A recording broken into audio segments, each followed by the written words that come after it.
یہ وہ لوگ ہیں جو رمضان کے مہینے کے آنے سے پہلے انتظار کرتے ہیں، دن گنتے ہیں کتنے دن رہ گئے ہیں رمضان میں، کب آئے گا رمضان، آج چاند دکھائی دے گا یا کل دے گا، پتہ نہیں آج روزہ بنے گا یا کل بنے گا. اور وہ اس مہینے میں توبہ کی بھی تجدید کرتے ہیں، گناہوں کو بھی چھوڑتے ہیں اور زیادہ سے زیادہ تقوی کے حصول کی کوشش کرتے ہیں، کیونکہ رمضان کا مہینہ ہے ہی اس لیے تاکہ ہم اس میں تقوی حاصل کر سکیں. یا ایھا الذین آمنوا کتب علیکم الصیام کما کتب علی الذین من قبلکم لعلکم تتقون. یہ مہینہ آیا اس لیے تاکہ ہمارے اندر تقوی پیدا ہو. تو رمضان آنے سے ان کے اندر ایک خوشی کی لہر دوڑ جاتی. اب جب رات دیر سے رمضان کا پتہ چلا تو پھر کیسی لہر دوڑی، ہم سب اپنا جائزہ لے سکتے ہیں. بالکل ایسے ہی جیسے کسی بچے کے پیدا ہونے کی خوشخبری آتی ہے تو آپ کھل اٹھتے ہیں. تو رمضان کا چاند پیدا ہو گیا، کہتے ہیں آج مون برتھ کا ڈے ہے. تو وہ یا اچانک کسی کو کوئی گفٹ ملے، کوئی مال ملے، کوئی خوشخبری ملے، تو ان کو یہ ہوتا ہے کہ چونکہ اس میں نیکیوں کا ثواب کئی گنا زیادہ ہوگا تو وہ خوش ہو جاتے ہیں. تو یاد رکھیے کہ روزہ اللہ سبحانہ تعالیٰ نے اس کی نسبت اپنی طرف کی ہے اور اس کا اجر بھی بہت بڑا بتایا ہے. لہٰذا یہ جو سابقون بالخیرات ہیں، اس کے عظیم اجر کی وجہ سے یہ خوش ہوتے ہیں اور خود بھی خوش ہوتے ہیں اور دوسروں کو بھی اس کی مبارک دیتے ہیں. رسمی مبارک نہیں، اللہ کے واسطے کہیں سے اسٹیکر اٹھا کے سارے کانٹیکٹس پہ اسٹیکر مت بھیجیں. اگر کچھ لکھنا ہے تو اپنے ہاتھ سے تھوڑا سا لکھ دیں، ورنہ سب کے لیے دعا کر دیں اور جو آپ کی زندگی میں موجود ہیں بس ان کو مبارک دے دیں. کیونکہ یہ ایک ایسا رواج چل نکلا ہے جو بہت زیادہ وقت کے ضیاع کا باعث ہے. نمبر 1، آپ نیکی کا کوئی کام چھوڑیں گے تو تبھی وہ واٹس ایپ پر سارے کانٹیکٹس پر اسٹیکر پوسٹ کرتے جائیں گے. کچھ چھوڑیں گے تو پھر ہی کریں گے نا. تو آپ نے اپنا وقت ضائع کیا. اب میں صبح جب میں نے میسج کھولے تو 110 میسیجز تھے. اب آپ سوچئے میں اپنا لیکچر تیار کروں یا ان میسیجز کو رپلائی کروں، کیونکہ یہ بھی نہیں ہو سکتا کہ آپ میسج پڑھیں اور اس کے بعد پھر اس کو رپلائی نہ کریں. ایک اور دوسری مشکل یہ ہوتی ہے کہ جب لوگ سٹیکرز اور اس طرح کی چیزیں پوسٹ کر دیتے ہیں تو وہ کھلنے میں بھی دیر لگتی ہے، پہلے انتظار کرنا پڑتا ہے. اور بعض تو ویڈیو کی شکل میں ہوتے ہیں اور بعض ٹک ٹاک کے میسیجز ہوتے ہیں. یعنی اس قدر کوفت ہوتی ہے، اس قدر کہ میری طبیعت خراب ہونے لگتی ہے کہ میرا کتنا قیمتی وقت ضائع ہو رہا ہے. اور اگنور اس لیے نہیں کر سکتے کہ ہو سکتا ہے کسی جینوئن پرسن کا کوئی جینوئن سوال ہو جس کا جواب دے کر میں اس کو کوئی نیکی کما سکتی ہوں. تو اس لیے میرا خیال ہے کہ اس رسم سے بھی ہم سب کو باز آنا چاہیے. اور زیادہ سے زیادہ اگر آپ کسی کو یاد کرنا ہی چاہتے ہیں تو آپ اپنے ہاتھ سے کوئی ایسی بات لکھیں جو اس کے ایمان میں اضافے کا باعث ہو، جو اس کے ایمان میں اضافے کا باعث ہو. اس کو کوئی یاد دہانی ہو، اس کے لیے کوئی میسج ہو تاکہ وہ اپنی کوئی اصلاح کر سکے یا اپنے عمل میں اضافہ کر سکے. لیکن رسم نہیں. یہ جو کارڈز لینے دینے کی رسم ہے نا، یہ بیسیکلی مسلمانوں کی رسم نہیں ہے، یہ غیروں سے ہمارے اندر آئی ہے. اور پھر آپ دیکھیں ویسے بھی فزیکلی بھی جب کارڈز ملتے ہیں ان کا انجام کیا ہوتا ہے، کتنے پیسے اس پہ خرچ ہو جاتے ہیں. اس کے برعکس یہ نہیں بہتر کہ اس کارڈ کی بجائے آپ ویسے کسی کی طرف سے وہ صدقہ کر دیں یا کسی غریب کو کچھ کھانے کی کوئی چیز لے دیں. تو ایسی چیزوں سے زندگی میں بچنے کی کوشش کریں، ایسی خریداری سے بچنے کی کوشش کریں کہ جس کا انجام محض ویسٹ ہو. یعنی بعض لوگ تو پڑھتے بھی نہیں ہیں اس کو، وہ پڑھ کے گھر میں کتنے آپ رکھ سکتے ہیں اور کتنے سنبھال سکتے ہیں. اور جب آپ سوچیں کہ 100-200 روپے، اب مجھے تو پتہ نہیں، میں تو کبھی خریدا نہیں، اس لیے اگر 200 روپے کا یا 500 روپے کا ایک کارڈ لے کے ایک شخص نے اس کو عبارت پہلے سے لکھی ہوئی ہے اور آپ نیچے بس صرف اپنے سائن کر دیتے ہیں اور وہ اٹھا کے اس کو آگ میں ڈالتا ہے کہ یہ جلا دوں کیونکہ گھر میں اتنا جنک نہیں اکٹھا کر سکتا، تو یہ کیا ہوا؟ شعور سے کام لیں، عقل سے کام لیں. اس کارڈ کا انجام کیا ہوا؟ کیا انجام ہوا؟ آپ نے پیسے ضائع کیے، آپ نے اسراف کیا. آپ ایک اسٹیکی نوٹ پہ، آپ ایک کاغذ کے اوپر کسی کو کوئی میسج لکھ کے دینا دے دیں، یا واٹس ایپ پہ، اب تو سب کے پاس ہی فون ہوتے ہیں، آپ اس کے اوپر میسج اچھا سا کر دیں. لیکن بیکار میں نہ اپنا وقت ضائع کریں نہ دوسرے کا. جب ہماری موت کا وقت ہوگا تو اس وقت ہم کسی کے ایسے میسج پڑھنے پسند کریں گے یا بھیجنے پسند کریں گے، یا صدقہ کرنے کی بجائے ایسے کارڈز اور ایسی فضول چیزیں خریدنے پہ صرف کریں گے؟ آپ کیا چاہیں گے کہ موت کے وقت آپ کے 500 روپے کس کو دیے جائیں؟ کارڈ خریدنے کو دیے جائیں یا کسی غریب کو دیے جائیں؟ کسی غریب کو دیے جائیں. تو ہمیں نہیں پتا اگلا لمحہ ہم پہ کیسا آنے والا ہے. تو زندگی کو وائزلی بسر کریں.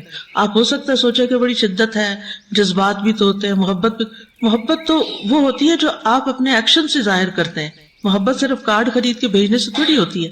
تو اس لیے بہت سمجھداری سے زندگی بسر کریں اور اچھے ٹرینڈ سیٹ کریں، اچھے رواج ڈالیں کہ جس سے نیکیوں اور خیر اور بھلائی کی طرف آگے بڑھیں. جو سابقون ہوتے ہیں وہ سابقون بالخیرات ہوتے ہیں، خیر اور نیکی اور بھلائی کے کاموں میں آگے بڑھنے والے ہوتے ہیں، تو یہ خود بھی خوش ہوتے ہیں اور دوسروں کو بھی مبارک دیتے ہیں۔ امام ابن رجب کہتے ہیں وہ کیسے خوش نہ ہوں جبکہ اس مہینے میں جنت کے دروازے کھول دیے جاتے ہیں اور جہنم کے دروازے بند کر دیے جاتے ہیں اور سرکش شیطان جکڑ دیے جاتے ہیں، یعنی کیوں نہ خوش ہوں؟ جنت کے دروازے کھلے ہیں، خوش ہونا چاہیے، جنت ہمیں پکار رہی ہے، اس کے لیے تیاری کرنا چاہیے، لیکن تیاری ایسے نہیں ہوگی کہ دنیا کے فضول کاموں میں وقت ضائع کر کے، اور جہنم کے دروازے بند کر دیے جاتے ہیں اور سرکش شیطان جکڑ دیے جاتے ہیں تاکہ وہ ہمیں پریشان نہ کریں۔ تو ہر عقل مند انسان ان خوشخبریوں کی وجہ سے اس مہینے کے آنے پہ خوش ہوتا ہے۔ ایسا ماحول بن جاتا ہے کہ انسان اللہ کی طرف پلٹنا آسان سمجھتا ہے۔ اور پھر یہ کہ ہر رات اللہ تعالیٰ لوگوں کو جہنم سے آزاد کرتے ہیں، تو ہر رات دعا کرنی چاہیے کہ اللہ میری جان کو آپ جہنم سے آزاد کر دیں، مجھے جہنم سے بچا لیں۔ اور یہ ہر رات ہوتا ہے، اور یہ لوگ اتقا ہیں جو آگ میں کبھی داخل نہیں ہوں گے، جن کو آگ سے آزاد کر دیا جائے گا ایک دفعہ، تو پھر یہ جہنم میں داخل نہیں ہوگے، کہ کچھ لوگ جنت میں جائیں گے مگر جہنم سے ہو کر۔ تو ہمیں اس مہینے میں زیادہ سے زیادہ وقت توجہ کے ساتھ اپنی عبادت کی طرف گزارنا چاہیے۔ روزہ پچھلی شریعتوں میں بھی رہا ہے اور اللہ سبحانہ وتعالیٰ نے قرآن مجید میں اس کا ذکر کیا ہے، اور پھر یہ ہے کہ صفات مختلف رہی ہیں، حج بھی مختلف شریعتوں میں رہا ہے۔ ابراہیم علیہ السلام سے کہا گیا تھا وَأَذِّن فِي النَّاسِ بِالْحَجِّ، اور پھر یہ ہے کہ زکوٰۃ بھی مختلف شریعتوں میں رہی ہے۔ عیسیٰ علیہ السلام نے کہا تھا کہ وَأَوْصَانِي بِالصَّلَاةِ وَالزَّكَاةِ مَا دُمْتُ حَيًّا۔ تو بہرحال اللہ سبحانہ وتعالیٰ چاہتا ہے کہ ہم زیادہ زیادہ اس کے قریب آ جائیں، اور اس کے لیے اس نے یہ رمضان کا مہینہ رکھا ہے۔ اگر کوئی بندہ شکر گزار ہے تو اللہ تعالیٰ اس کو عذاب نہیں دینا چاہتا۔ ما یفعل اللہ بعذابکم ان شکرتم وآمنتم وکان اللہ شاکرا علیما۔ اگر ہم نیک کام کرتے رہیں گے تو انشاءاللہ اللہ تعالیٰ کے غضب سے بچ جائیں گے، اور اس کے لیے ضروری ہے کہ ایک طرف نیکیاں کریں اور دوسری طرف اہم ترین چیز جو تقوی والی ہے۔ تقوی کا مطلب ہوتا ہے بچنا۔ کس چیز سے بچنا ہے؟ زبان کے غلط استعمال سے، رویے میں غلط چیزوں سے، کیونکہ نبی صلی اللہ علیہ وسلم نے فرمایا، بخاری کی حدیث ہے، من لم يدع قول الزور والعمل به فليس لله حاجة في ان يدع طعامه وشرابه۔ جو شخص جھوٹ اور فریب کاری ترک نہ کرے تو اللہ کو اس کی کوئی ضرورت نہیں کہ وہ روزے کے نام سے اپنا کھانا پینا چھوڑ دے۔ تو روزہ صرف کھانا پینا چھوڑنے کا نام نہیں، بلکہ کس چیز کو چھوڑنا؟ جھوٹ اور فریب کاری اور فضول کام، فضول باتیں، لغویات، بے مقصد باتیں۔ اور یاد رکھیے اللہ تعالیٰ کو ہمارے روزوں کی ضرورت نہیں ہے، اللہ تعالیٰ بے نیاز ہے، اللہ تعالیٰ کو ہماری اطاعت کی کوئی ضرورت نہیں۔ ہم اس کو نہ کوئی فائدہ پہنچا سکتے ہیں اور نہ ہی نقصان پہنچا سکتے ہیں۔ ہماری عبادت سے اس کی بادشاہت میں اضافہ نہیں ہوتا، اور ہماری عبادت نہ کرنے سے اس کی بادشاہت میں کوئی کمی نہیں ہوتی۔ یہ تو ہماری زندگی کا مقصد ہے کہ ہم اس کی عبادت کریں۔ وما خلقت الجن والانس الا لیعبدون۔ تو رمضان کیوں آیا ہے؟ تاکہ ہم دن کو روزہ رکھیں، رات کو قیام کریں، اللہ تبارک و تعالیٰ کی کتاب کو پڑھیں، سمجھیں، تاکہ ہم متقین کے درجے تک پہنچ جائیں۔ خاص طور پر رمضان قرآن کا مہینہ ہے۔ شہر رمضان الذی انزل فیہ القرآن۔ امام مالک کے بارے میں آتا ہے جب رمضان داخل ہوتا تو وہ حدیث کی مجلس چھوڑ دیتے تھے، صرف قرآن کی طرف توجہ کرتے تھے۔ امام زہری بھی ایسے ہی کرتے۔ سلف کی اکثریت قرآن کے ساتھ زیادہ وقت گزارتی۔ یہ قرآن کا مہینہ ہے، اس میں زیادہ سے زیادہ قرآن پڑھیں۔ حضرت عمرو بن العاص کے بیٹے عبداللہ بن عمرو جو تھے، ان سے نبی صلی اللہ علیہ وسلم نے فرمایا کہ قرآن کی قرأت 1 ماہ میں مکمل کر لیا کرو، کیونکہ وہ بہت زیادہ پڑھتے تھے۔ انہوں نے کہا اللہ کے رسول میں اس سے زیادہ افضل عمل کی طاقت رکھتا ہوں۔ آپ نے فرمایا 20 دن میں پڑھ لیا کرو۔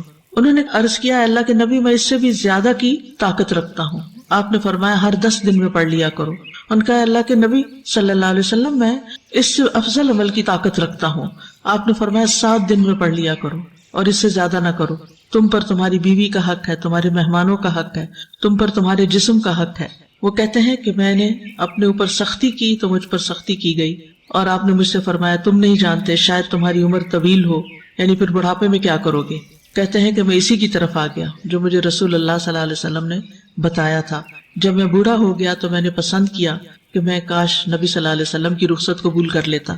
تو اہل علم تو کہتے ہیں کہ سارا سال ہر مہینے قرآن ختم ہونا چاہیے، اور جو ہر مہینے قرآن ختم نہیں کرتا وہ قرآن کو چھوڑے ہوئے حاجر القرآن ہے۔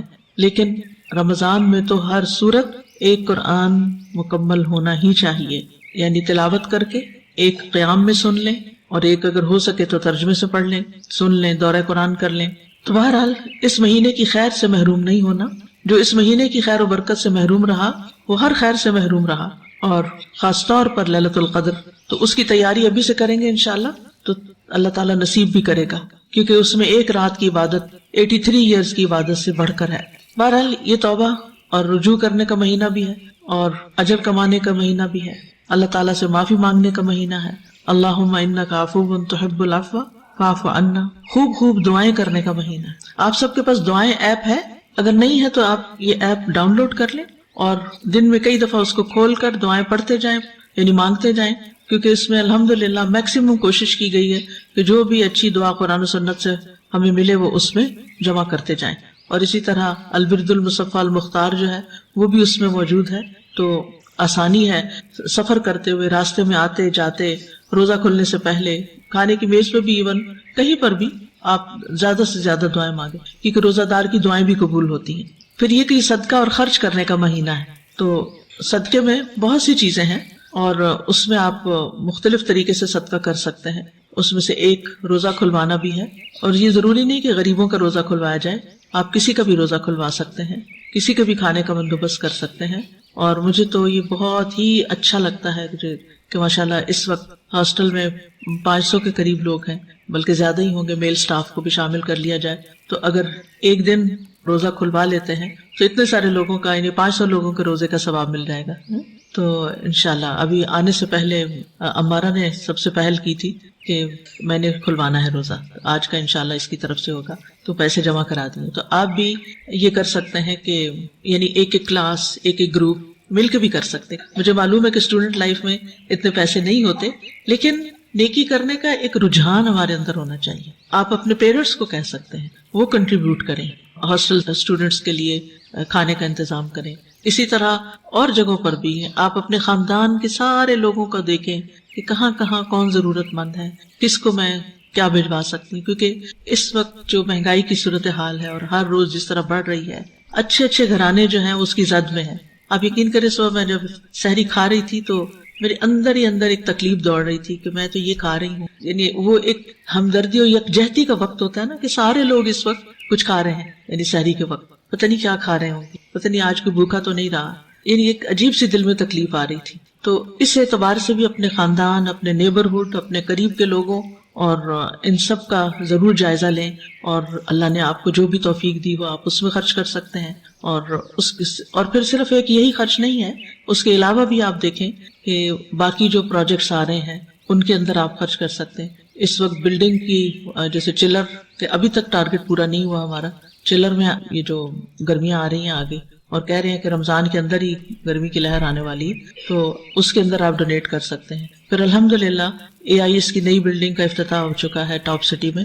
اس کے اندر چاہے آپ ایک اینٹ کے پیسے ڈالیں، یعنی اس بلڈنگ میں جو ساتھ والی ہے اس میں بہت ساری بچیاں جو تھیں انہوں نے اپنے اپنے حصے ڈالے تھے، تو وہ جب تک اسکول کھڑا رہے گا، جتنے بچے آتے جاتے رہیں گے، انشاءاللہ تعالیٰ آپ کے لیے صدقہ جاریہ ہوگا. پرسوں میں اپنی بہن کی طرف گئی تھی، اس کی ٹوئنز ہیں چھوٹی چھوٹی، تو وہ مونٹیسری میں ہے. کہتی باجی یہ واپس آتی ہیں سارا دن جو باتیں کرتی ہیں اللہ اللہ کی باتیں کر رہی ہوتی. مجھے اتنی خوشی ہوئی کہ کہتی ہے کہ گاڑی پہ بیٹھی تو کہتی اللہ اکبر استغفر اللہ، اور بالکل چھوٹی چھوٹی. یہ کہاں سے سیکھی؟ اسکول سے سیکھی یہ باتیں. تو ظاہر ہے کہ جنہوں نے اسکول بنانے کا اور چلانے کا اور پڑھانے کا انتظام کیا، چاہے کسی بھی جگہ کیسے بھی کوئی بھی کنٹریبیوشن ہے وہ ایک اجر و ثواب کا باعث ہے. تو ان کاموں میں ہمیں پیچھے نہیں رہنا چاہیے. اسی طرح کچھ اور چیزیں بھی آپ کے سامنے آ سکتی. یعنی میں تو یہ دعا کرتی ہوں کہ یا اللہ جہاں ایسی ضرورت ہے نا تو آپ خود سامنے لے آ، جو جینون ضرورت ہو کسی کی. تو اللہ تعالیٰ ہمیں توفیق بھی عطا کرے کہ نبی صلی اللہ علیہ وسلم رمضان کے مہینے میں عام دنوں سے زیادہ سخاوت کرتے تھے، اجود الناس. اور پھر جب انسان رمضان کی برکت ہوتی ہے، روزے کی حالت میں ہوتا ہے، قرآن پڑھا ہوا ہوتا ہے اور صدقے کی طرف رجحان ہوتا ہے، تو انسان زیادہ سے زیادہ پھر خیر کے کاموں میں حصہ ڈالتا ہے. تو کچھ لوگوں کو میں نے دیکھا ہے کہ وہ مختلف کیٹیگریز بنا لیتے ہیں جو بھی ان کے پاس ہوتا ہے، اور پھر ہر کیٹیگری میں کچھ نہ کچھ ڈالتے جاتے ہیں. تو یہ مہینہ سستی کرنے کا مہینہ نہیں ہے کسی بھی معاملے میں، صرف سوتے رہنے کا مہینہ نہیں ہے، صرف بہترین افطار بنانے کا مہینہ نہیں ہے کہ آپ افطاری میں بے شمار اپنے لیے پکوان بنا لیں، بلکہ کوشش کریں کہ کم سے کم ہو اور باقی جو ہے وہ دوسروں کو دینے والے ہوں. پھر اسی طرح یہ قیام ہے تو قیام میں سستی نہیں کرنی، دن کو اتنا آرام ضرور کر لیں کہ جس کی وجہ سے آپ کا قیام اللیل اچھا ہو سکے، کیونکہ یہ محنت کا مہینہ ہے۔ غزوہ بدر رمضان میں ہوئی، فتح مکہ رمضان میں ہوئی۔ اس سے کیا پتہ چلتا ہے کہ رمضان کی وجہ سے بڑے بڑے کام جو کر رہے ہیں ہم، وہ رکنے نہیں چاہیے۔ یہ نہیں کہ استاد کے پاس آ جائے مجھے 1 مہینے کی چھٹی دے دیں، میں 1 مہینے کا گیپ لے رہی ہوں اسٹڈیز میں، کورس میں، تاکہ میں رمضان اچھا سا گزار سکوں۔ آپ ایک ٹیچر ہیں، سینکڑوں لوگوں کو فائدہ پہنچا رہے ہیں، آپ چھٹی لے کے چلے جائیں کہ مجھے عبادت کرنی ہے تو آپ کلاس کسی اور کو دے دیں، میں ذرا گیپ لے کے جا رہی ہوں عبادت کرنے کے۔ نہیں، ہمارا دین ہمیں یہ نہیں سکھاتا کہ ہم عبادت کے نام پر اپنے فرائض سے غافل ہوں۔ ہم اپنے فرائض پورے کریں اور پھر اس کے بعد باقی وقت جو ہے اپنی عبادت کو دیں۔ ہم اپنی فضولیات کو کم کریں، لغویات کو کم کریں۔ پھر آپ دیکھیے کہ ہر نیکی کا اجر جو ہوتا ہے نا وہ 10 گنا ہوتا ہے، لیکن روزے کا اجر جو ہے نا وہ اللہ کے ذمہ ہے، وہ گناہ سے نہیں ناپا گیا، وہ اللہ رب العزت نے دینا ہے، الغنی نے دینا ہے، الرحمن الرحیم نے دینا ہے۔ وہ کتنا ہوگا آپ سوچ ہی نہیں سکتے، لیکن اپنے روزے کو خوبصورت بنائیں، اس کے اندر کوئی ایسی چیز نہیں آنے دیں کہ وہ جگہ جگہ سے پھٹا ہوا ہو، کہیں آپ نے کسی کو طنز کر دیا، کسی کو تکلیف دے دی، کسی کو کوئی بات سنا دی، کسی کے ساتھ کچھ کر دیا۔ نہیں، ضبط نفس روزہ کیا سکھاتا ہے؟ سیلف کنٹرول، ضبط نفس۔ تو آپ نے ضبط نفس رکھنا ہے۔ کوئی آپ سے لڑائی کرنے بھی آ جائے تو آپ نے کہنا ہے انی صائم، میں روزے سے ہوں، میں نہیں لڑ سکتا۔ جواباً لڑائی نہیں کرنی کسی بھی میڈیا سے، اور خاص طور پر سوشل میڈیا، کیونکہ کچھ لوگوں نے کھیل بنایا ہوا ہے کہ وہ ایک کمنٹ کرتا ہے اور جواباً اس سے بڑی اس کے اوپر یلغار آتی ہے اور برے برے لفظ، اور بعض لوگ تو گالیاں دینا شروع ہو جاتے ہیں ایک دوسرے کو۔ تو ان سب چیزوں میں بہت ہی احتیاط کرنی ہے۔ اور اگر بھوک لگے تو کیا سوچنا ہے، پیاس لگے تو کیا سوچنا ہے، تھکاوٹ ہو جائے تو کیا سوچنا ہے۔ ایک دن ہم اپنے رب سے ملیں گے، ایک دن ہم باب الریان سے داخل ہوں گے اور بالکل سیراب ہو جائیں گے۔ یہ آج کی بھوک اور پیاس کا بدلہ ہوگا۔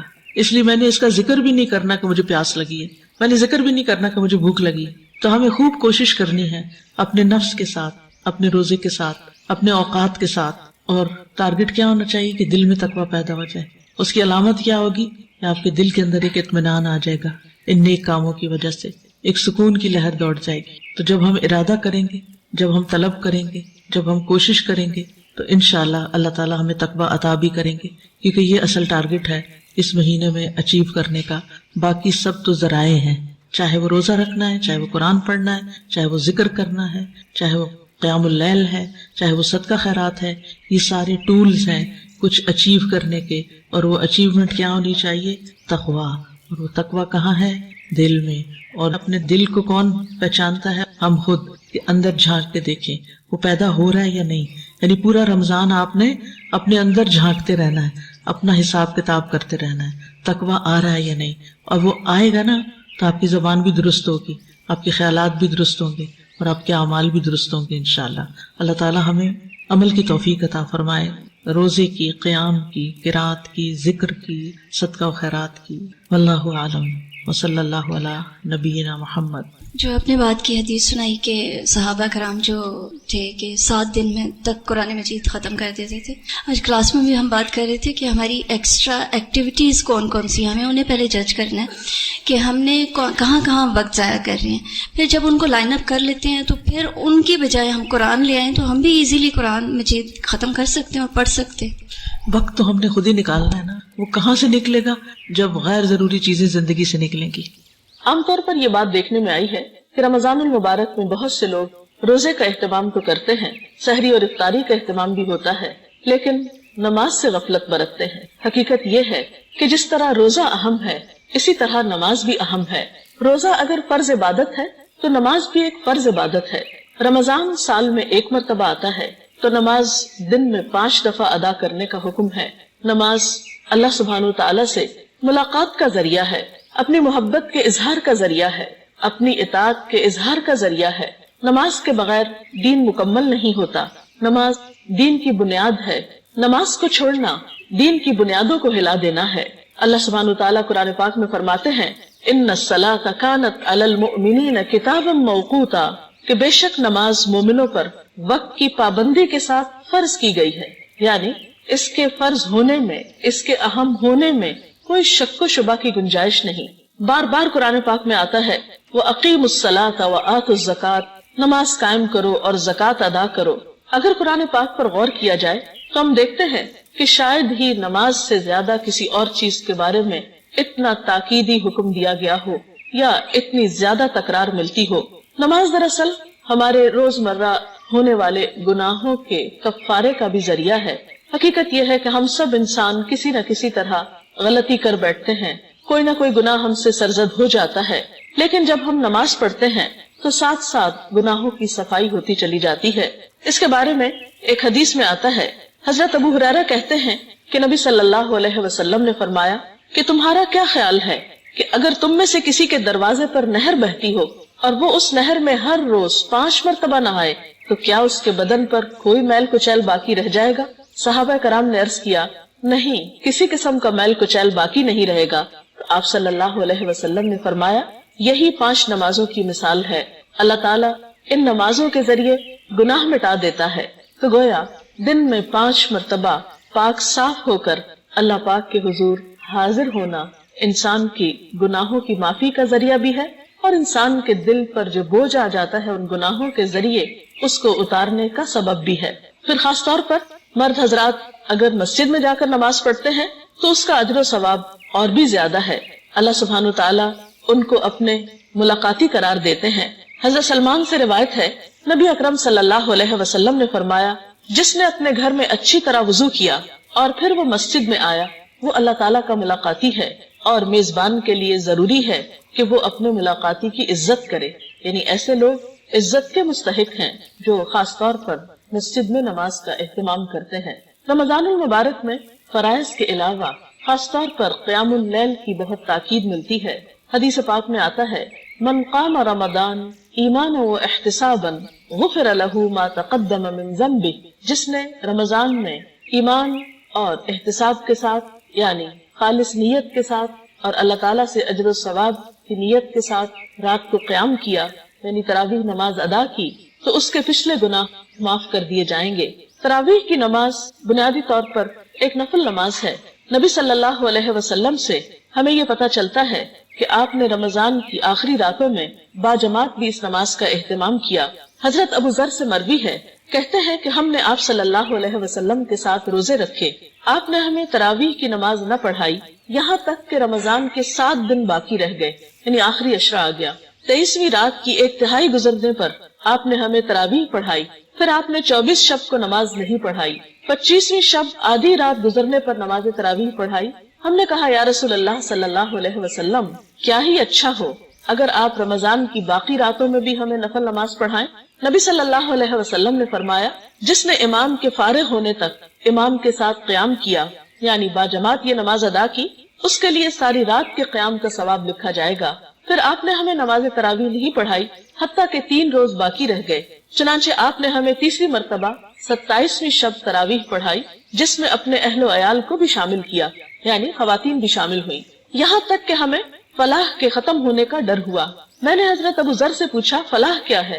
حضرت ابو ذر نے جواب دیا، سحری، یعنی آپ نے اتنی طویل نماز پڑھائی کہ صحابہ کرام کو یوں محسوس ہوا کہ گویا سحری کرنے کا وقت بھی گزر جائے گا۔ سوال یہ پیدا ہوتا ہے کہ آپ صلی اللہ علیہ وسلم نے روزانہ کیوں نہیں نماز پڑھائی؟ آپ خود تو تہجد کا اہتمام باقاعدگی کے ساتھ کیا کرتے تھے۔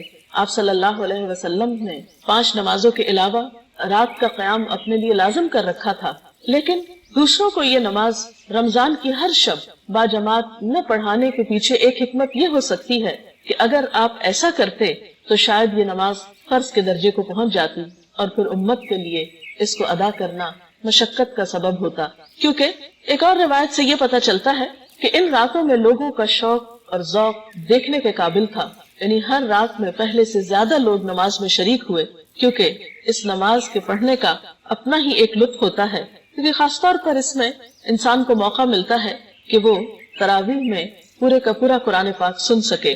رات کے اس قیام کے علاوہ دن میں مختلف اوقات میں نوافل کا اہتمام کیا جا سکتا ہے، کیونکہ رمضان میں ایک نفل ادا کرنے کا ثواب عام دنوں کے فرض ادا کرنے کے برابر ہے، لیکن یہ یاد رہے کہ نوافل میں اعتدال بہت ضروری ہے۔ حضرت انس کہتے ہیں کہ نبی صلی اللہ علیہ وسلم نے فرمایا، نفل نماز اپنی طبیعت کی خوشی اور شوق کے مطابق پڑھو، جب طبیعت تھک جائے تو بیٹھ جاؤ۔ اس سے یہ بھی پتہ چلتا ہے کہ نفل نماز بیٹھ کر بھی ادا کی جا سکتی ہے، اور جتنی کسی کی استطاعت ہو اس کے مطابق. حضرت عائشہ کہتی ہیں کہ نبی صلی اللہ علیہ وسلم نے فرمایا اپنی ہمت کے مطابق عبادت کرو, اللہ تعالیٰ کبھی نہیں تھکتا, یعنی وہ اجر دینے سے نہیں تھکتا جبکہ تم تھک جاتے ہو. یعنی ایسا نہ ہو کہ تم ایک کام شروع کرو اور اتنا زیادہ شروع کر دو کہ پھر اس کو نبھا نہ سکو, تو یہ عمل پسندیدہ نہیں. حضرت عبداللہ بن عمرو بن العاص کہتے ہیں کہ نبی صلی اللہ علیہ وسلم نے فرمایا اے عبداللہ تم فلاں آدمی کی طرح نہ ہو جانا جو رات کو اٹھا کرتا تھا پھر اس نے اٹھنا چھوڑ دیا. یعنی انسان ایک کام شروع کرے نیکی کا اور پھر کچھ دنوں کے بعد چھوڑ دے تو یہ بات درست نہیں. اس کا یہ مطلب نہیں کہ ہم رمضان میں تراویح کی نماز چھوڑ دیں کہ شاید ہم عام دنوں میں تہجد نہیں پڑھ سکیں گے.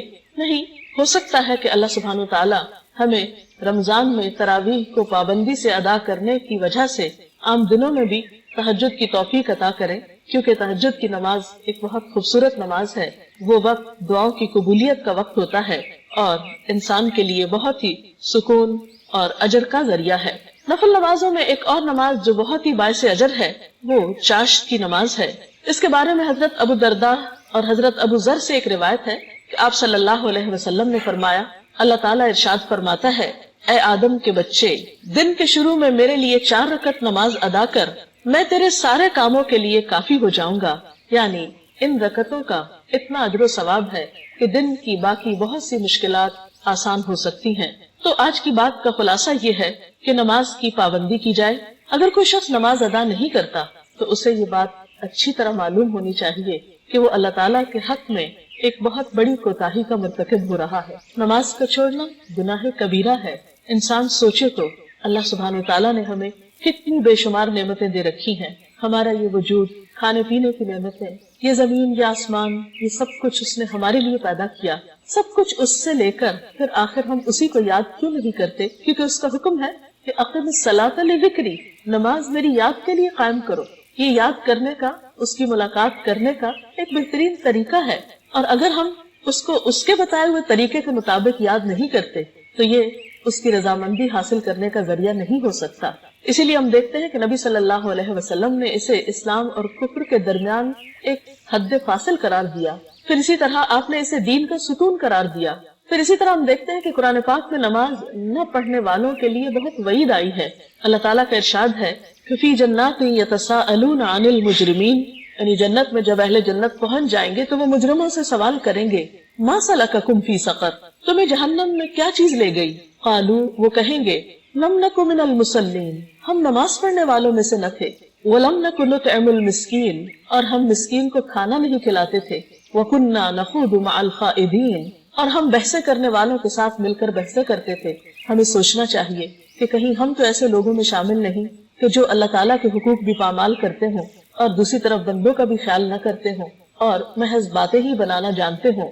کیونکہ کوئی بھی کام محض باتیں کرنے سے نہیں ہوا کرتا جب تک کہ عملی طور پر کوشش نہ کی جائے. اور یہ بات بھی یاد رہے کہ قیامت کے دن پہلا سوال نماز کے بارے میں ہوگا. اگر پہلے ہی سوال میں فیل ہو گئے تو باقی چیزوں کا کیا ہوگا؟ اس لیے ہم سب کے لیے یہ بات ضروری ہے کہ ہم رمضان کو ایک بہترین موقع جانتے ہوئے اپنے آپ کو نماز کا پابند بنائیں.